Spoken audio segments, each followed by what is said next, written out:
एक माँ बाप अपने बच्चे के लिए इतने सारे स्ट्रगल करके अपने बच्चे को हायर स्टडी करवाते हैं और बदले में हम सब क्या करते हैं, उनको वो सारी खुशियाँ ला कर के नहीं देते हैं जिनकी वो रियल हकदार होते हैं।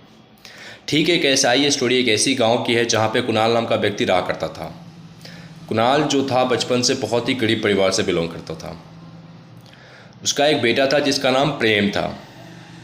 कुणाल चाहता था कि मेरा बेटा वैसा ज़िंदगी ना जिए जैसा ज़िंदगी आज मैं व्यतीत कर रहा हूँ।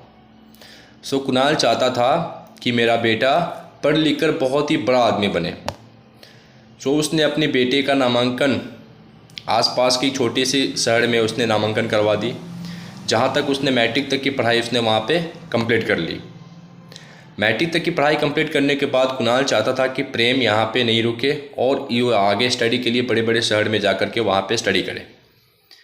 उसने अपनी वाइफ से बात की और उसने वाइफ से बोला कि तुम भी मेरे साथ काम में मेरा हाथ बटाओ, जिससे कि हमारे पास बहुत सारे पैसे आते रहेंगे और हमारे बेटे को पढ़ने लिखने में पैसे की कमी ना हो। फिर उसकी पत्नी ने भी उसका साथ दिया और कुणाल दिन भर अपने खेतों में काम करता था, जो उसने ज़मींदार से ली हुई थी खेत। और उसकी वाइफ ज़मींदार सबके यहाँ जा कर के बर्तन साफ़ करती थी, झाड़ू पोछा लगाती थी, जिससे कि उसको वहाँ से पैसे मिलते थे और कुणाल को खेती बाड़ी से उसको वहाँ से पैसे मिलते थे। फिर अगले दिन उसने अपने बेटे का पटना उसने नामांकन करवा दिया। प्रेम ने भी अपने माँ बाप का इज्जत का सम्मान करते हुए, उनकी मेहनत का सम्मान करते हुए उसने बहुत ही दिल लगी से मेहनत की और वहाँ पे जा कर के अच्छी से स्टडी की, जिससे कि उसने यूपीएससी क्रैक कर ली। यूपीएससी क्रैक करने के बाद जब उसने खबर अपने माँ बाप को बताई तो उसके माँ बाप बहुत खुश हुए और उस कुणाल अपने वाइफ से बोले कि आज हम सबकी मेहनत रंग लाई, जिससे कि हमारा बेटा आज यूपीएससी क्रैक करके एक कलेक्टर साहब बन गया। फिर एक दिन कुणाल का बेटा प्रेम का ट्रांसफ़र उसी गांव के एक ज़िले में हुआ, जहां पर जिस ज़िले के अंतर्गत उसके गांव पड़ती थी। ये खबर प्रेम ने अपनी माँ बाप को नहीं बताई थी। कुणाल को ये खबर उसी गांव में एक श्याम नाम का व्यक्ति रहा करता था, जिसने वो खबर अपने कुणाल को बताया कि तुम्हारा बेटा कलेक्टर साहब प्रेम कलेक्टर का दाखिला हुआ है अपने ही ज़िला में। जाओ अपने बेटे से मुलाकात करो, उसको भी बहुत खुशी होगी और तुम जाओगे तो उसको और ज़्यादा खुशी होगी और तुम्हें भी खुशी होगी कि आज हमारा बेटा कलेक्टर बन गया है और वो भी हमारे ज़िले में उसकी ट्रांसफ़र हुई है। उसने अगले दिन अपने बेटे से मुलाकात करने के लिए अपने कलेक्टर के मोतिहारी ज़िला पहुंच गया।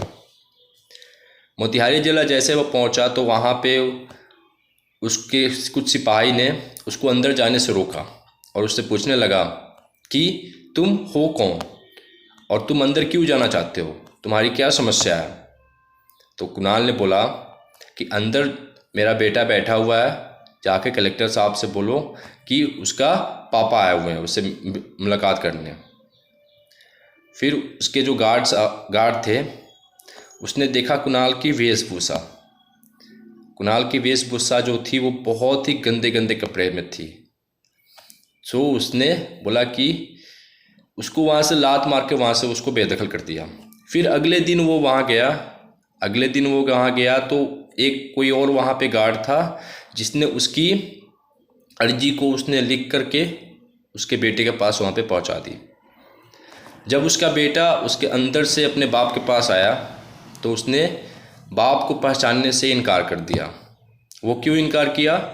क्योंकि उसके आसपास में बहुत ही बड़े बड़े आदमी थे और वहाँ पे उसको लज्जा आ रही थी अपने बाप को बाप बोलने में, इसलिए उसने अपने बाप को वहाँ पे पहचानने से इनकार कर दिया। मायूस होकर के कुणाल अपने घर पे आया, जिससे कि बहुत ही ज़्यादा उसको शौक़ लगा।